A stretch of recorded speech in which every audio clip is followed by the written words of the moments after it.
Hello all, welcome to part 26 of the Wireless LAN Security Megaprimer. In this video, we will look at cracking WPA WPA2 PSK with just the client.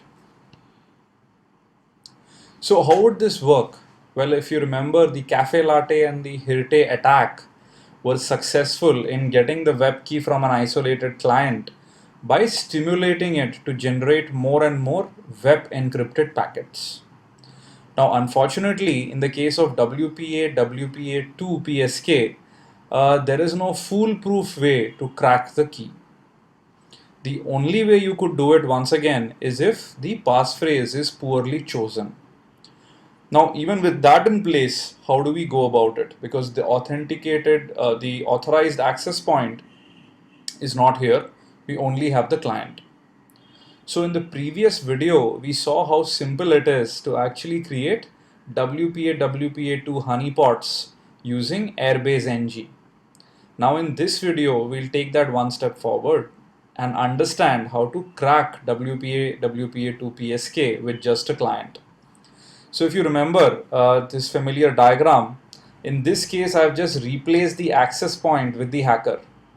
Now he does not have the pre-shared key. So what he does is, after the probe request response and the authentication and association phase, which of course he can fake on behalf of the authorized access point, he sends message 1 with the authenticator nonce, which is anyway just a random number which even the hacker can generate. The client, which has the correct pre-shared key derived from the passphrase, generates the S nonce and sends it in message 2 along with the MIC. So now the hacker does not have the passphrase, but he has the A nonce, S nonce, AP MAC as well as client MAC address. Now if you remember the WPA WPA2 passphrase cracking, all we have to do now is a WPA2 based dictionary attack. So this is what we'll do now. Let's go back to our setup. Now I'll start aerodump ng on channel 1, just quickly monitor what is happening. And I start my client as well. And if you notice, the client is probing for an access point called wireless lab. This is the SSID. So what we will do, like in the previous video, is quickly set up 4 access points because we don't know the client's security configuration.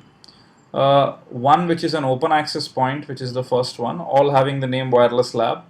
Second, which is the web encrypted access point. Third one would be WPA PSK, and the fourth one would be WPA2 PSK. Let's switch off the client for a second while we are creating it. Not required, but would be helpful. Now what we will do is, let's go ahead and start this up and store it in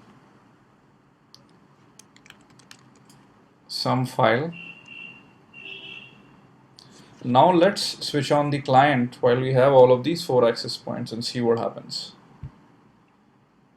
Client has found wireless lab, right? And it says it was able to connect to wireless lab. And if you notice, we were able to find the WPA handshake DDDD, which kind of confirms our suspicion that client is actually using a WPA2 CCMP based profile. So let's close all of this. And now what we'll do is we'll try and crack this WPA handshake packet. So for that, we are going to use aircrack ng, and I'm going to use some dictionary which will be borrowed from here, which would be -w pen test. I don't remember the path, but passwords and word lists, right? And we could give it the BT4 password list. Along with that, I could actually give it the demo WPA client.cap file. We will choose number 3 and the cracking has begun. And if a weak passphrase was chosen, uh, then we would be able to crack the WPA2 PSK passphrase. Right, so let's give it a moment. And awesome, it was a pretty weak passphrase, and this is what it was. So let's come back to our video. So I guess what I really wanted to prove is if it's open, nothing bothers us. If it is web, well, Cafe Latte and Hirte is your friend. If it is WPA, WPA2, PSK, you may be able to crack the key if a weak passphrase had been chosen for that network.